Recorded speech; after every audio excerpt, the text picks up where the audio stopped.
오늘은 생명의 삶 29일자 본문을 가지고 흑암 가운데 빛을 주시는 새 창조의 하나님이라는 제목으로 말씀 증거하도록 하겠습니다. 여러분은 세상을 살아가는 동안에 어떠한 가치로 세상을 살아가십니까? 많은 사람들이 각자의 가치를 가지고 세상을 살아갑니다. 그러나 성경은 우리에게 이러한 가치로 살아가라라고 이렇게 이야기를 합니다. 오늘 이 출애굽기 10장의 말씀을 통하여서 하나님은 믿음의 성도들이 세상을 살아가는 동안에 어떠한 가치로 살아가야 되는지를 우리에게 말씀하고 계십니다. 바로의 완악함으로 말미암아 하나님은 이제 9번째 재앙을 준비하고 계십니다. 하나님께서 9번째 재앙으로 주시는 이 재앙은 바로 흑암의 재앙입니다. 그런데 우리가 이 흑암의 재앙을 생각할 때 이것이 어떻게 재앙이 되는가라고 생각하는 경우가 많습니다. 왜냐하면 앞서 나왔던 이 8가지의 재앙들은 이집트에 직접적인 피해를 주었던 재앙인데 이 9번째 등장하는 이 흑암의 재앙은 우리가 생각할 때 이 8가지 재앙들에 비해서 크게 임팩트도 없고 또한 큰 직접적인 피해를 주지 못하기 때문에 이것이 왜 재앙이 되는가 생각할 수 있습니다. 특히나 이 흑암 재앙 앞서 나왔던 두 재앙, 그러니까 우박 재앙과 이 메뚜기 재앙은 이 이집트 땅에 굉장히 큰 타격을 주었던 재앙이기 때문에 우리가 이 흑암 재앙을 느끼는 그 느낌은 앞서 둔 재앙 두 가지 때문에라도 이 뒤에 나오는 이 9번째 재앙이 우리에게 크게 다가오지 않습니다. 특히나 우박 재앙을 마치고 바로의 신하들은 이 바로를 향하여서 우리가 망하게 되었다, 이 사람들을 내보내야 된다라고 이야기를 하였고, 또한 메뚜기 재앙을 경험하고 난 이후에 바로 스스로가 이 모세에게 제발 이번만은 이 재앙을 물러나게 해달라고 사정을 하는 모습을 우리는 만나보게 되었습니다. 그렇기 때문에 우리가 이 9번째 재앙을 만날 때 그저 광명이 하나도 없는 칠흑 같은 암흑이 어떻게 재앙으로 찾아오고 이것은 어떻게 우리에게 교훈이 될까라고 생각하는 경우가 많습니다. 그러나 우리가 이 출애굽기 10장을 바라보면서 기억해야 되는 것이 있습니다. 하나님은 이 출애굽기 10장에 들어오면서부터 이 모든 재앙들이 이집트의 하나님을 알게 하심을 위한 것이 아니라 이 이적을 통하여서 우리가 하나님 여호와가 우리의 하나님이 된지를 알게 만드시겠다라고 하는 분명한 목적을 가지고 재앙을 주시는 것을 우리는 기억해야 됩니다. 하나님께서 이 재앙을 주실 때에는 다른 재앙들처럼 하나님께서 경고하시는 것이 아니라 이 재앙, 이 흑암 재앙을 주실 때는 경고 없이 하나님께서 이 재앙을 내려주십니다. 이 재앙을 내려주신다는 것, 그러니까 경고 없이 이 재앙을 주신다는 것은 굉장히 이집트 사람들에게는 큰 타격이 될 것입니다. 왜냐하면 전혀 대비가 되지 않고 또한 전혀 방비가 되지 않기 때문에 이 재앙이 어떻게 올지, 언제 올지 알지 못하고 그 재앙을 맞이하였기 때문입니다. 그런데 오늘 하나님께서는 이 재앙을 주실 때 굉장히 특이한 단어를 쓰면서 이 재앙을 주십니다. 그러니까 이 흑암 재앙은 그저 깜깜한 재앙이 아니라 또한 여러 학자들이 이것이 과학적으로 이렇게 되었다라고 이야기하면서 그때 당시에 일식이 그저 찾아오지 않았을까라고 하는 것과는 하나님은 전혀 다른 방식으로 이야기를 하고 계시다는 겁니다. 그러니까 일식이 찾아오게 되면 해가 달을 가리거나 달이 해를 가림으로 인하여서 세상이 잠시 깜깜해지는데 이러한 일식이 3일 연속으로 지속되지도 않을 뿐더러 세상 전체를 어둡게 만들 수도 없습니다. 그런데 오늘 하나님께서 이집트에 내리신 흑암 재앙은 어떠한 재앙입니까? 성경은 오늘 분명하게 이러한 단어를 쓰고 있습니다. 이 흑암은 더듬을 만한 흑암이라고 분명하게 이야기를 하고 있습니다. 그러니까 이 말은 다른 말로 하면 오직 그들은 촉각을 통하여서만 사람들을 알 수 있게 될 정도의 깜깜함을 그들은 경험하였다라는 겁니다. 여러분, 이 어두움이 왜 무섭습니까? 이 어두움이 무서운 바는 이집트에 지금 어떠한 불빛으로도 그들은 스스로를 바라보지 못하고 상대방을 바라지 못하는 어두움이 임했다라는 것입니다. 그러니까 이집트에 아무리 많은 횃불을 켜고 아무리 많은 불을 밝혀도 하나님께서 그 가운데 어느 누구도 알아보지 못할, 그러니까 더듬어서만 알아볼 정도의 강력한 흑암을 그들 가운데 보냈다라는 것이죠. 사실 이 어두움, 이 흑암이라고 하는 것은 상징하는 바가 굉장히 많습니다. 이집트와 바로가 모세가 계속해서 이야기하고 하나님께서 내려주시는 이 재앙 가운데서도 그들이 버틸 수 있었던 이유가 있었습니다. 그들은 나일강이 피가 되고 또한 개구리가 튀어나오고 이와 쇠파리가 등장을 해서 자신들을 괴롭히고 또한 돌림병과 종기가 동물들과 사람들에게 났음에도 불구하고 또한 우박이 내리고 또한 이 메뚜기가 찾아왔음에도 불구하고 그들은 여전히 다른 것을 붙잡고 있었습니다. 이들이 붙잡았던 것은 무엇입니까? 이것이 없어도 다른 것으로 그 모든 것을 대체할 수 있다라고 하는 가치였습니다. 그러니까 나일강 물이 그 피로 변하여도 그들은 우물을 파서 물을 먹을 수 있었던 것이고, 그들이 많은 재물을 갖고 있었기 때문에 풍요의 신인 이 개구리를 밟아 죽이고 쌓아놓을지라도 그들에게는 다른 의지할 것이 있었습니다.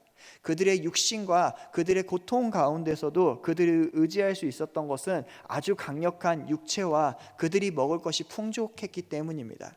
그런데 하나님이 그들의 육신도 그들이 의지하고 있었던 풍족한 곡식과 고기와 여러 가지를 빼앗음에도 불구하고, 아니 하나님이 그들이 마지막으로 담고 있는 이제 미래적인 오늘의 고통이 아닌 미래적인 메뚜기 재앙이 찾아와서 그들이 가지고 있는 모든 곡식과 그들이 가지고 있는 모든 종자를 먹어치움에도 불구하고 그들이 의지할 것이 남아 있었다라는 겁니다. 그들이 가지고 있는 마지막 희망은 무엇입니까? 그들의 근간인 바로 그들의 나라였습니다. 사실 이집트는 몇 번 망한 적이 있었던 나라입니다. 그러나 그 나라 사람들이 자신의 나라를 가리켜서 뭐라고 이야기합니까? 자신들은 태양신의 나라라고 이야기를 합니다. 그러니까 태양이 뜨고 지는 것처럼, 그러니까 아무리 자신의 나라들이 망할지라도 해가 다시 떠오르는 것처럼 자신의 나라들은 결단코 언젠가는 다시 일어날 것이라고 하는 그 희망을 가지고 있다는 겁니다. 그러니까 저 해가 오늘 다시 뜨는 것처럼 우리에게 지금 모든 희망이 사라졌을지라도 이 나라의 근간이 너무나 튼튼하기 때문에 우리나라는 버틸 수 있다라고 하는 마지막 희망이 그들 가운데 남아있다라는 겁니다. 그런데 하나님은 그 땅 가운데에 흑암을 내려주셨습니다. 그러니까 그들이 대비하지도 못하고, 아니 대비했을지라도 그 너무나 어두운 흑암 때문에 모든 불을 켜서도 그들은 전혀 어떠한 빛도 바라보지 못하는 상황 가운데 빠진 것이 바로 이 흑암 재앙이라는 겁니다. 그런데 이 흑암 재앙은 그들에게만 교훈을 준 것이 아닙니다. 하나님이 8번째 재앙부터는 이집트에 교훈을 주는 것이 아니라 그 이집트가 아닌 이스라엘 백성들에게 분명하게 하나님이 하나님이심을 알게 만들어 주시겠다라고 이야기하고 계시기 때문입니다. 그래서 하나님은 이 흑암 재앙을 분명한 비교를 통하여서 우리에게 보여주고 있습니다. 이집트 땅에는 하나님이 알아볼 수 없을 정도의 그 더듬을 만한 흑암을 주셨다면, 오늘 하나님은 이스라엘 땅에는 광명을 주셨다라고 이야기를 합니다. 여러분, 이 광명과 흑암을 비교하는 것이 상당히 재미있습니다. 그런데 여러분, 우리가 어두울 때 어디를 바라보게 됩니까? 우리는 당연히 밝은 곳이 있는 쪽을 바라보게 됩니다. 그리고 남자분들은 군대를 다녀오셨을 때 등화관제의 중요성을 분명하게 알고 계실 겁니다. 자그마한 불이라도 켜면 몇 킬로 밖에서라도 그 불을 바라볼 수 있는 것처럼, 지금 이집트 땅이 어두워지면 어두워질수록 이스라엘 땅이 밝아지게 되면 사람들은 거기를 바라보게 될 것입니다. 그런데 오늘 사람들, 그러니까 이집트 사람들이 지금 그곳을 바라봤다라거나 아니면 그곳을 향했다라고 하는 기록은 전혀 나와 있지 않습니다. 그러니까 오늘 이집트 사람들은 지금 더듬을 만한 흑암 가운데 있는데, 오늘 광명에 있는 이스라엘 백성들은 그 흑암을 바라보고 있다는 것이죠. 그러니까 하나님은 오늘 이집트 백성들에게 이야기하는 것이 아니라 하나님이 하나님이신 줄을 이스라엘 백성들에게 분명하게 알게 하기 위해서 이스라엘에 광명을 주셨다는 겁니다. 그러니까 이스라엘은 광명 가운데 있고 자신들이 바라보고 있는 가운데에 없어지지 않고 그 칠흑 같은 어두움을 바라보면서 그들이 의지해야 되는 분은 누구이고 그들이 품고 가야 되는 가치가 무엇인지를 이스라엘이 분명하게 알게 된다는 겁니다. 그러니까 이스라엘 백성들은 지금 이 흑암과 광명을 통하여서 자신들을 보존하는 것은 나라가 아니고, 자신들이 의지해야 되는 것은 식량이나 다른 이러한 것들이 아니고, 자신들의 모든 것 위에, 그러니까 자신들 위에 계시는 그 하나님을 그들이 의지해야 된다는 것을 이 흑암 재앙을 통해 분명하게 알게 되었다라는 것이죠. 그래서 이 모든 근간 위에 하나님이 계심을 이스라엘 백성들은 이 흑암의 재앙을 통해 알게 되는 겁니다. 그런데 오늘 이야기는 여기에서 끝나지 않습니다. 오늘 이 이야기는 그 뒤에 모세와 바로의 이야기로서 계속해서 연결되는 것을 우리는 알 수 있습니다.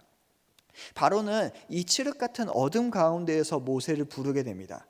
그리고 모세를 불러서 바로는 모세에게 다시금 타협안을 제시하고 있는 것을 우리는 바라보게 됩니다. 이것이 바로가 제시하는 세 번째 타협안인데요. 여러분, 이 타협안을 우리는 바라볼 때 참 놀라운 점이 있습니다. 왜냐하면 지금 바로가 타협안을 제시할 만한 어떠한 능력도 가지지 못하다는 것을 우리는 이미 알고 있기 때문입니다. 이집트에 있는 신하들조차도 이집트가 망했다라고 이야기를 합니다. 또한 바로조차도 이제 모세에게 바짝 엎드려서 구해달라고 이야기해야 되는데, 오늘 그가 타협안을 제시한다는 것이 여러분 굉장히 놀랍지 않습니까? 바로는 타협안을 낼 게 없는데, 아니 오히려 자기가 의지하고 있는 그 태양신의 나라가 멸망하여 버렸는데, 오늘 바로는 지금 이들에게 타협안을 제시하고 있습니다. 여러분, 성경은 이것을 왜 강조하고 있을까요? 그렇게 바로가 당당할 수 있는 이유가 있습니다. 바로는 자기 스스로가 태양을 의지하고 태양신의 아들이라고 이야기를 하지만, 결국에 바로 스스로는 그 태양 위에 자신이 있다라고 생각하고 있기 때문입니다. 그러니까 자신의 근간이었던 나라나 자신들이 바라보고 있는 그 태양신들보다 자신이 더 위에 있다라고 생각하기 때문에 오늘 바로는 모세에게 타협안을 제시할 수 있는 겁니다. 여러분, 이것은 굉장히 중요합니다. 왜냐하면 바로가 타협안을 제시할 때 이렇게 하기 때문입니다. 너희는 하나님을 섬기되 양과 소는 두고 가서 하나님을 섬기라고 이야기합니다. 어떻게 보면 이 이야기는 이스라엘 백성에게 지금 타이밍에 가장 좋은 이야기일지 모릅니다. 이런 혼돈 가운데 나가게 된다면 안전하게 나아갈 수도 있습니다. 특히나 지난번에는 장정만 나가라고 이야기하였는데, 이제는 바로가 모든 백성을 다 이끌고 나아가도 좋지만, 그들의 지금 다스리고 있었던 것은 예전에 너희에게 우리가 위탁하였던 양과 소이기 때문에 그 모든 것을 놔두고 가라라고 하는 이야기도 될 수 있기 때문에, 이 말은 굉장히 긍정적이고 어떻게 보면 굉장히 이스라엘에게도 좋은 표현인 것 같습니다. 특히나 또 우리는 이렇게 생각할 수 있습니다.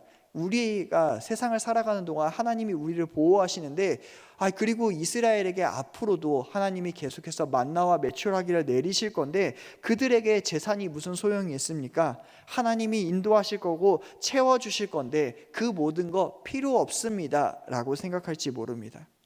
그런데 사실 이 제안은 바로가 이스라엘에게 제시하는, 아니 사단이 우리에게 제시하는 가장 무서운 가치이자 가장 무서운 타협안입니다. 그러니까 지금 이 바로는 이스라엘과 자신을 동급으로 만들려고 하는 계획 가운데 이 이야기를 하는 겁니다. 그러니까 너희가 여호와 앞에는 나아가지만 예배드리는 것은 내가 허락하지 않겠다라는 겁니다. 이것은 사실상 안 보내겠다라는 말과 같은 건데요, 그때 모세는 이야기합니다. 우리는 하나님을 그것으로 말미암아 섬겨야 되기 때문에 하나님이 요구하실 때 그 모든 것을 하나님께 즉각 드려야 되기 때문에 단 한 마리도 남기고 갈 수 없다라고 이야기하죠. 여러분, 이 메시지가 왜 중요합니까? 신앙은 내 시간을 내가 원할 때 드리는 것이 아니라, 내 물질을 내가 원하는 만큼 드리는 것이 아니라, 이 모든 시간과 이 모든 물질과 이 모든 마음이 내 것이 아니라 모든 것이 하나님의 것이라는 그 고백이 담겨져 있는 것이기 때문에 가장 중요한 겁니다. 여러분, 그래서 우리의 가치는 굉장히 중요합니다. 바로는 우리에게 무엇을 제시하고 있습니까? 너희 위에, 너희의 신들을 위해 너희가 있다.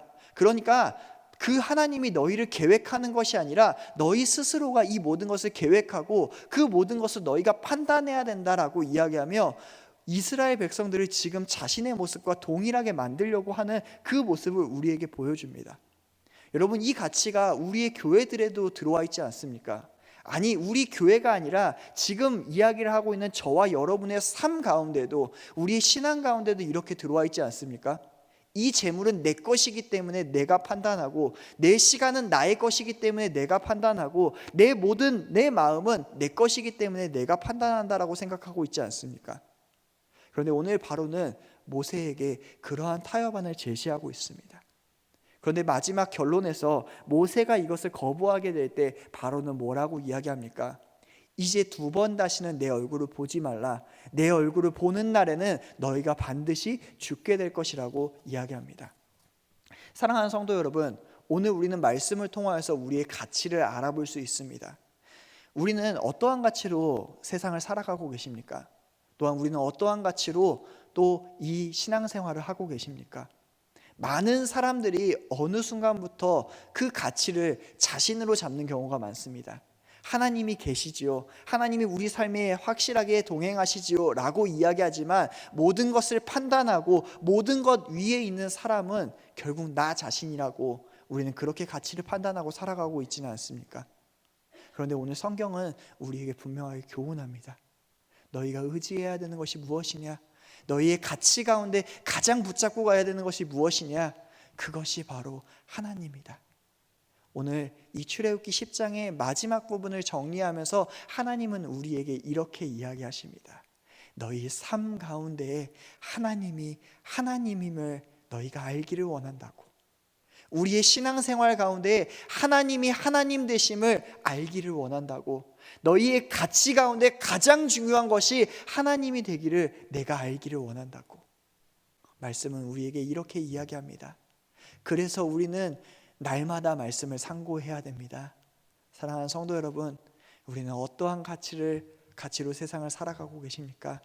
오늘 말씀을 다시금 상고하시면서 내가 지금까지 어떠한 가치로 살아갔는지, 또한 내가 하나님을 안다고 하면서 어떻게 살아갔는지를 다시금 점검하며 하나님 앞에로 다시금 나아가는 우리 귀한 성도님들의 삶 되시길 간절하게 축원하겠습니다. 기도하겠습니다.